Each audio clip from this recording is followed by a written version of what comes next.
আসসালামু আলাইকুম।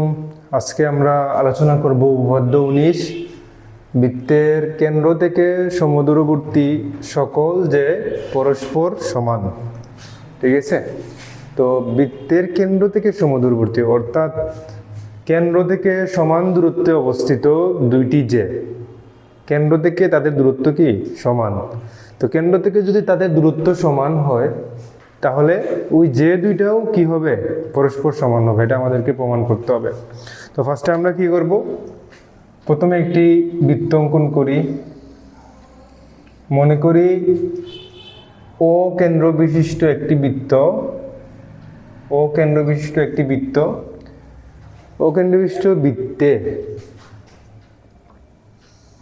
A B O CD, A B O CD দুইটি যে।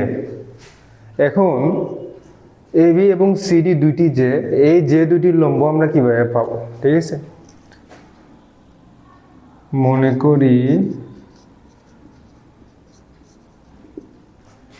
ও কেন্দ্র বিশিষ্ট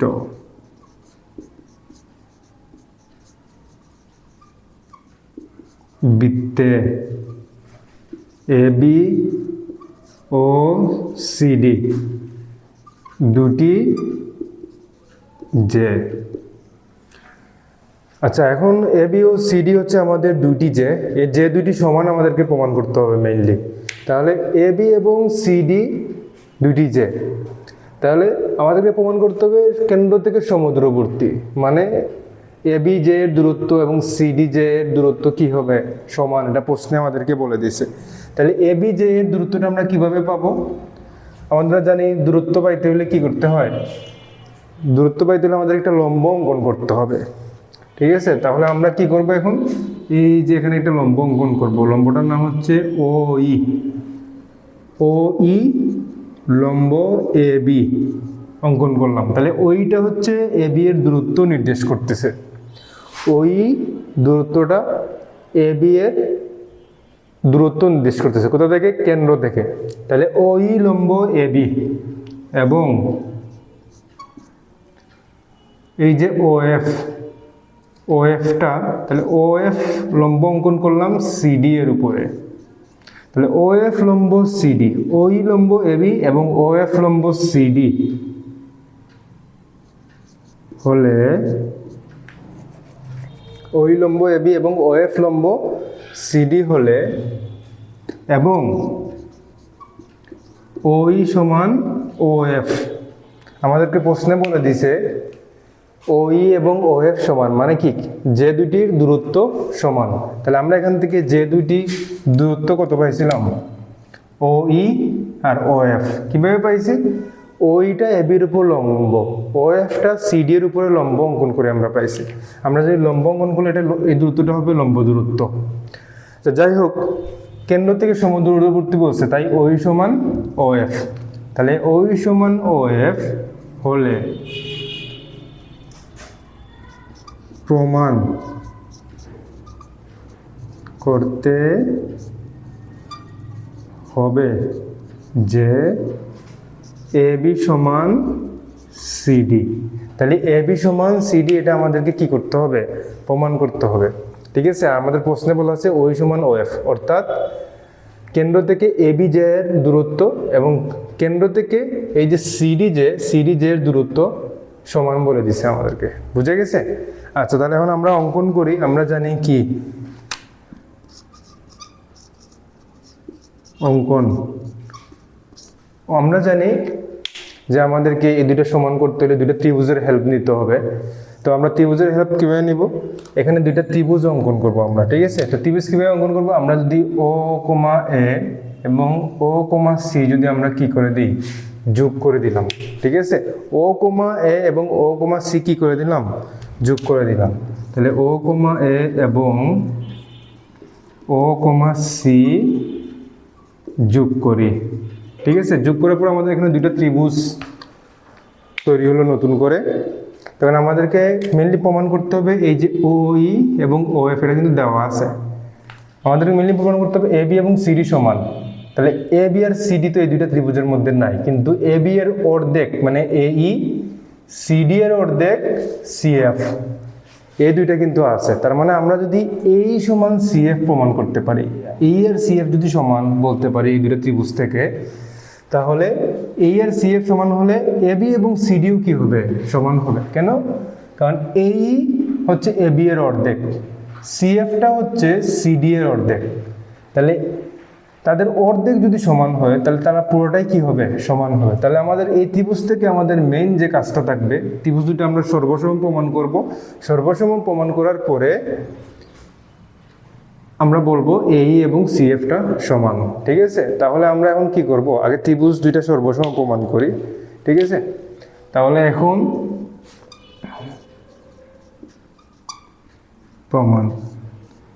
প্রমাণের 1 নম্বর ধাপ যেটা, সেটা হচ্ছে কি, আমরা দেখো ওই লম্ব, ওইটা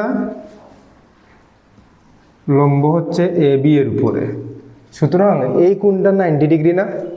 সুতরাং কোণ ও ই এ এটা কি এক সমকোণ। তার মানে এই ত্রিভুজটা হচ্ছে সমকোণী ত্রিভুজ। অনুরূপভাবে এই ত্রিভুজটা ও এফ লম্ব সিডি, সুতরাং এই কোণটা হচ্ছে 90, ও এফ সি, কোণ ও এফ সি সমান সমান কি? এক সমকোণ। আচ্ছা, যেহেতু এটা এক সমকোণ, এটা এক সমকোণ, তার মানে এই ত্রিভুজ দুটো হচ্ছে সমকোণী ত্রিভুজ। আর সমকোণী ত্রিভুজ হলে আমরা কি জানি? 2 নম্বর ধাপ যেটা, 2 নম্বর ধাপে আমরা কি করব? এই ত্রিভুজ দুইটা নিয়ে কাজ করব। তাহলে ত্রিভুজ দুইটা কি? ত্রিভুজ ও এ ই ও ত্রিভুজ ও সি এফ। কি ত্রিভুজ এগুলা? সমকোণী ত্রিভুজ। তাহলে সমকোণী ত্রিভুজে ও এ সমান কি? ও এ সমান হচ্ছে ও সি। কেন? কারণ তারা হচ্ছে একই বৃত্তের ব্যাসার্ধ, একই বৃত্তের ব্যাসার্ধ। আচ্ছা, ওই সমান ও এফ এটা প্রশ্নে দেওয়া আছে।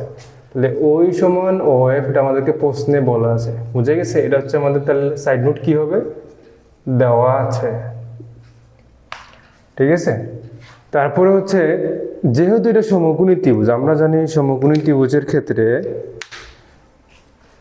সমকোণী ত্রিভুজের ক্ষেত্রে এই ত্রিভুজের একটা কোণ 90 ডিগ্রি, এই ত্রিভুজের একটা কোণ 90 ডিগ্রি। তার মানে এদের একটা কোণ অলরেডি সমান আছে। তার মানে আমাদের একটা আইটেম সমান।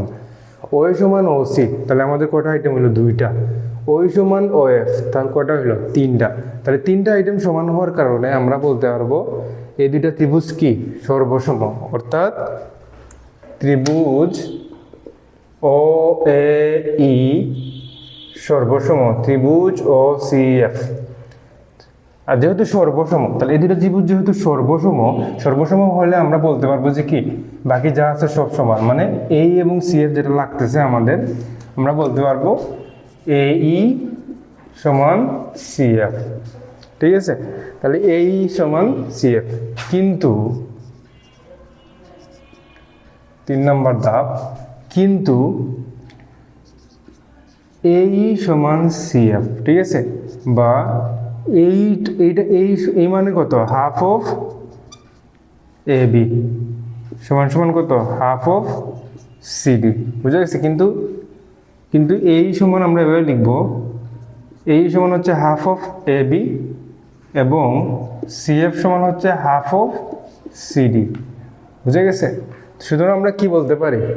সুতরাং এর জায়গায় লিখতে পারবো half A B, C F এর জায়গায় লিখতে পারবো হাফ সিডি, বা হাফ হাফ যদি চলে যায় তাহলে এ বি সমান সিডি। সুতরাং এ বি সমান সিডি কি হইল? প্রমাণিত।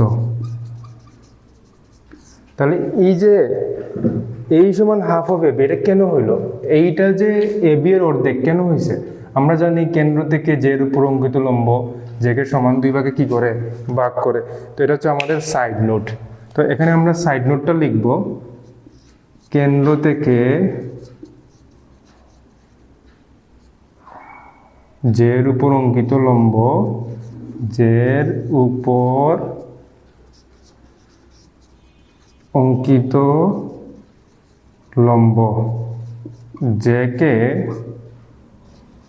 সমান 2 ভাগে ভাগ করে। ঠিক আছে, তাহলে আমাদের উপপাদ্য 19 প্রমাণিত।